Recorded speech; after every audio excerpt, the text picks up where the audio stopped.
Sur l'ancienne route des caravanes, Madama, le premier point de contrôle de l'armée nigérienne. Nous sommes à 100 km à peine au sud de la frontière avec la Libye. Qu'est-ce que vous cherchez quand vous contrôlez les véhicules? Les armes. Les armes?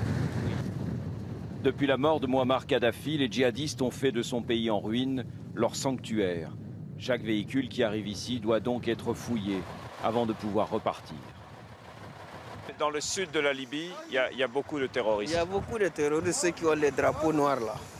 Donc ils sont là. Donc c'est ça quoi. Les djihadistes. Les djihadistes. Les militaires nigériens se sont installés dans un ancien fortin de l'armée française. Il date des années 30. À voir leur équipement, on comprend qu'avec la meilleure volonté du monde, ils ne seraient pas de taille à affronter les combattants islamistes lourdement armés. C'est la raison pour laquelle, en juillet dernier, la France et le Niger se sont mis d'accord pour installer à Madama une base opérationnelle avancée. Jean-Yves Le Drian, le ministre de la Défense, s'y rend pour la première fois. Les premiers soldats français sont arrivés en octobre. Ils sont 200 aujourd'hui. Leur campement est encore rustique, mais l'essentiel est là. Le reste suivra bientôt.